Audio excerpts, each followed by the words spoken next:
Hola, buenas tardes. Sandra, Nicolás, buenas tardes a la audiencia.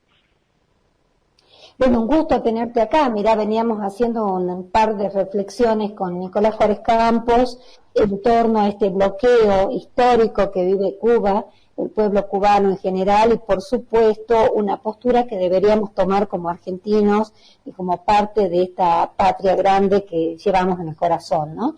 Y en torno a esto, tu columna, queríamos hablar sobre el golpe de Estado contra Evo Morales y la participación de la Argentina durante el gobierno de Mauricio Macri en la venta de armas. Sí. Te escuchamos, Bueno, María Eugenia. Son temas todos que tienen relación, ¿verdad? Los temas de la patria grande, y vemos que las posturas de derecha y de los gobiernos progresistas son marcadas a favor de unos de otros. De pronto recuerdo a Leopoldo Moró, que me pareció muy atinado, su comentario en la red social Twitter, que dijo que después de que la Argentina se caracterizó siempre por la no injerencia en asuntos de Estado de otros países, los 4 años de gobierno de Macri parece que se dedicó a ir con un bidón con nafta incendiando la patria grande. No hubo lugar donde no se metiera, ¿no? Contra Venezuela es la palabra que no se sacaba de la boca. Cuba también es una mala palabra, por supuesto, para ellos. Y bueno, lo que sucedió allá en Bolivia, bueno, ya obviamente es un cáliz mucho mayor, porque no es, digamos, simplemente las palabras, sino los hechos contundentes en apoyando un golpe de Estado, prácticas que realmente creíamos superadas, porque realmente golpes de esa virulencia no hemos tenido desde los 70, los 80. Desde los 70, así es. Entonces, y qué malos recuerdos nos traen, ¿no? Qué malos recuerdos en todo Sudamérica, justamente, comenzando por Chile, en aquella oportunidad con el Plan Cóndor.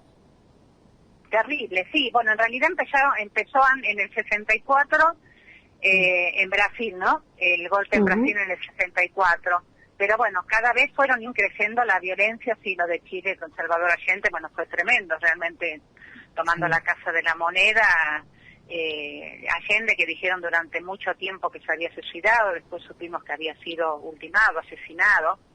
Y bueno, realmente en ese momento los países de la patria grande se prestaban la peor de las colaboraciones, ¿no? Que es la colaboración para asesinar al pueblo, la colaboración para reprimir, para secuestrar personas, para trasladar de un lugar a otro. Hay personas que, hablando el lenguaje de la época, no eran chupadas en un país y luego eran ultimadas en otro. Realmente no teníamos los latinoamericanos seguridad en ningún lado, porque las dictaduras confabulaban entre ellas, ¿no? Y bueno, un antecedente a esto, el último que me viene a la memoria, fue en el año 80, justamente el golpe que da Luis Mesa, apoyado justamente por la Argentina. La diferencia es que en ese momento teníamos un gobierno militar que había llegado al poder por la fuerza. En cambio, quien colaboró en estos momentos fue un gobierno que llegó al poder por las urnas. Aparte, obviamente, con la democracia, fue por el voto popular, nos gusta, ¿no? Esa es la realidad. Fue elegido por el voto popular. Igualmente el pueblo boliviano, porque también había un gobierno legítimamente apoyado por el pueblo. Exactamente. Por eso es de una gravedad tremenda lo que sucedió. O sea, si empezamos por el contrabando de armamentos, ya es un delito terrible. Ahora, si decimos que eso es el menor de los delitos, después tenemos malversación de caudales públicos y violación de normativas internacionales, ¿no? Hablábamos recién de tema del Tratado de No Injerencia. Pero lo más grave, realmente terrible, es que acá hubo un delito de lesa humanidad. Porque darle armas a un gobierno golpista para que ataque al pueblo en las calles, el pueblo estaba en las calles defendiendo al gobierno democrático. Así es. Hacía 3 semanas que había enfrentamientos en las calles, porque la gente evidentemente no quería el golpe de Estado, no es que lo llamaban, lo aplaudían. Entonces, 3 semanas estuvieron reprimiendo, todos lo pudimos ver hoy con las redes sociales. Es difícil ocultar estas cosas, ¿no? Quien tiene un teléfono toma imágenes y todos hemos visto realmente lo que ha sucedido en Bolivia y creo que a todos se nos pusieron la piel de gallina, miramos con horror realmente la violencia desatada en las calles, el odio, además porque acá hubo persecuciones que no solamente se limitaron a ser políticas, ¿no? Hubo una racia, hubo una persecución a personas por su raza, por su color de piel, por el color de piel y además por ser indígenas, ¿no? Las mujeres de Posera, recordemos que fueron en la calle humilladas, maltratadas, o sea, era realmente no simplemente una cuestión política, sino era realmente dar un escarmiento y realmente fue terrible lo que sucedió. Y ellos ya no tenían, o sea, tal era la represión que se había desatado en las calles que se habían quedado sin armas. Entonces, bueno, piden ayuda y por supuesto quienes levantan la mano, los buenos alumnos enseguida para ayudar. Los primeros fueron Lenín Moreno. Recordemos que Lenín Moreno es el gobernador de Ecuador, pero que también llegó al poder medio con engaños, ¿no? Porque era el vicepresidente de Correa, pero una vez en el poder se dio vuelta, empezó una caza de brujas contra la gente del gobierno que él mismo había integrado. Recordemos que apresó a Glass, a su vicepresidente, y persiguió sin tregua a Correa también. Bueno, hay muchos sucesos que no me quiero explayar. Tenemos el tema de que lo entregó a Assange, todos los desaciertos, ¿no? de este gobierno de Lenín Moreno, también reprimiendo a su pueblo en las calles. Y, bueno, por supuesto, corre presuroso a ayudar a Áñez, lo mismo que Macri. Bueno, además de esto, lo que vemos que acá lo que se hizo fue una operación con engaños, ¿no? Y realmente es muy difícil tapar el sol con un dedo porque realmente cuando vos tratás de explicar que para defender una embajada necesitas 70.000 balas o municiones, para cuando tenés 10 gendarmes, es realmente un poco loco, ¿no? Tratar de justificar esa cantidad de armamento que fue trasladada hacia Bolivia. Sí, aparte si te pones a pensar, María Eugenia, que Áñez, por ejemplo, se autoproclamó presidenta interina. No fueron a las urnas, no se decidió por medio del pueblo, no se llamó a ver si se podía convocar nuevamente elecciones, o sea, realmente fue un golpe de Estado. Lo mismo sucedió en Brasil. Pero desde el principio, porque vos pensás que Almagro, el presidente de la OEA, el coordinador de la OEA, director es la palabra, lo que hizo fue una opereta, porque después las universidades, la de Cambridge y no me acuerdo qué otra, que habían estado presentes como observadores, no hubo fraude y que Evo efectivamente sin contar de que no tiene nadie por qué ingerir. Decime si, por ejemplo, qué hizo Almagro cuando Piñera reprimió terriblemente a los jóvenes en las calles. ¿Qué hizo Almagro? Miró para otro lado. ¿Qué está haciendo en Colombia? ¿Qué hace en Colombia? No hace nada con las matanzas que hay, que todos hemos visto. Entonces es claro que simplemente lo que hacen es buscar excusas para perseguir a los gobiernos populares y apoyar a los gobiernos de derecha. Claro, vos lo dijiste, hay una suerte de disciplinamiento, ¿no? Por parte de sectores de la derecha a grupos populares. Vos recordarás también lo cruento que fue cuando ya Evo, en su primer mandato, convoca a los distintos pueblos, de hecho se llama plurinacional, justamente, Bolivia, a partir de un replanteo constitucional, donde se incluyen a todos los pueblos que existen dentro de Bolivia. Lo mismo pasó en Ecuador, por ejemplo. Sí, y también hubieron actitudes de odio. Recordarás que lo que vos decías recién, que por ejemplo a las collas cuando estaban reunidas, las atacaron, no las recibían en los hoteles, las apedrearon. Fue una cuestión de odio racial dentro del mismo Bolivia. Increíble, ¿no? Bueno, no nos vamos tan lejos, quería terminar una idea, que si no nos vamos tan lejos, pensemos lo que sucede en nuestra provincia de Jujuy, con Milagro Sala, que cumplió para esa misma época 2000 días presa, y también es perseguida por sus ideas políticas, por mujer, por india. Empezó siendo encarcelada por un escrache con huevos en el que ni siquiera estaba, o sea, realmente muy traído de los pelos. Sabemos el manejo que ha hecho Morales con el Poder Judicial en su provincia.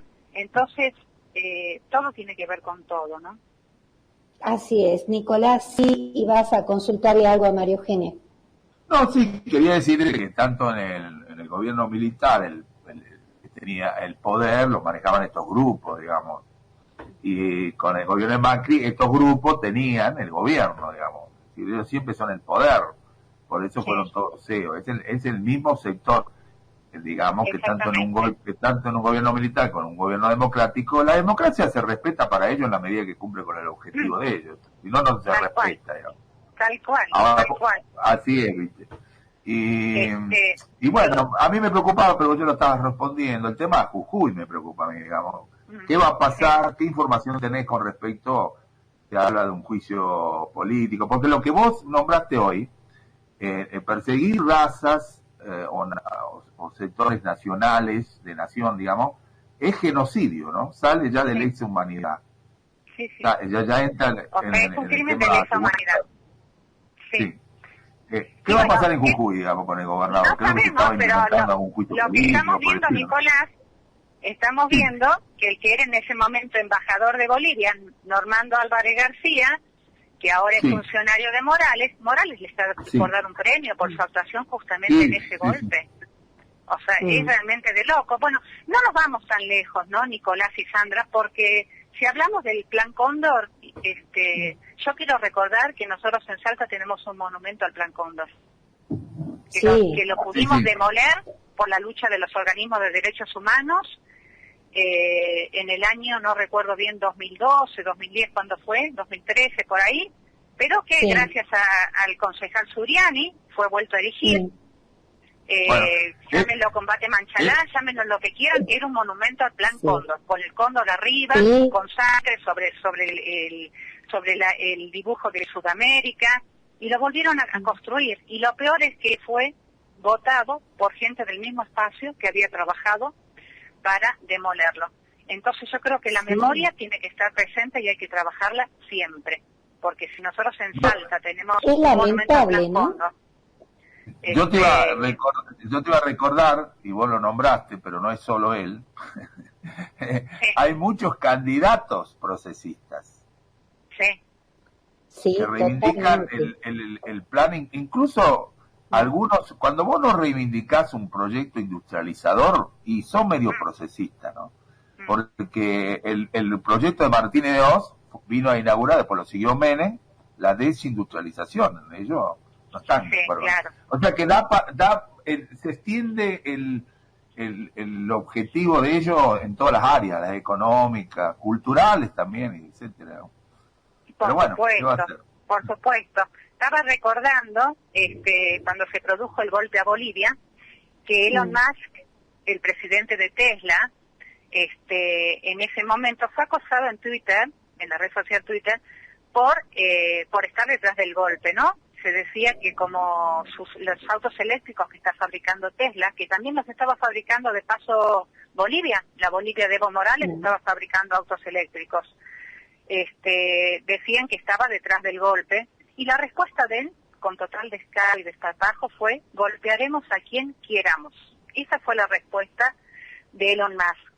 Y yo digo, bueno, mientras él decía eso, Macri y Gerardo Morales estarían fregándose las manos y diciendo con nuestra ayuda, ¿no es cierto? Recordemos que, como vos decías, ellos siempre salen beneficiados. Recordemos que el clan Macri entró a la dictadura y salió con sus empresas multiplicadas por 7, o sea, la cantidad de empresas multiplicada por 7. Recordemos que Cavallo estatizó la deuda externa, en la deuda externa sumó la deuda de grupos privados, entre ellas la de Grupo Macri. Recordemos de la época de los militares, ¿no? Claro. Sí, sí. La pagamos nosotros.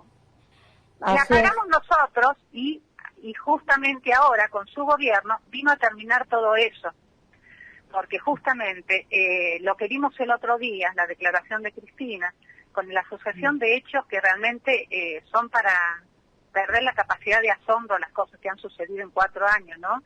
La captación total de un sistema judicial puesto a favor de este grupo que estaba en el poder, porque lo llamemos así, con el objetivo de disciplinar, como decías vos recién, Sandra, a los líderes sociales, lograr a través de los medios, porque recordemos que todos los golpes siempre necesitan el apoyo de los medios de comunicación. Recordemos que ya en los 80, Humberto Eco decía, ¿no?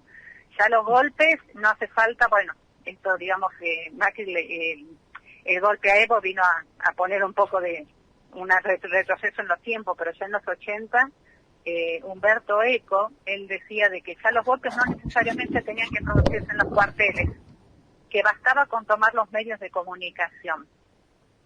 Y si vemos que durante el gobierno de Macri, las personas primero eran culpables en spots de televisión, se desarrollaba y se condenaba a la gente antes de que actúe la justicia, y que parece que al final se terminaba señalando que eran culpables por lo que decían los medios, por las tapas de Clarín o de Nación. Entonces vemos que todo tiene que ver con todo, ¿no?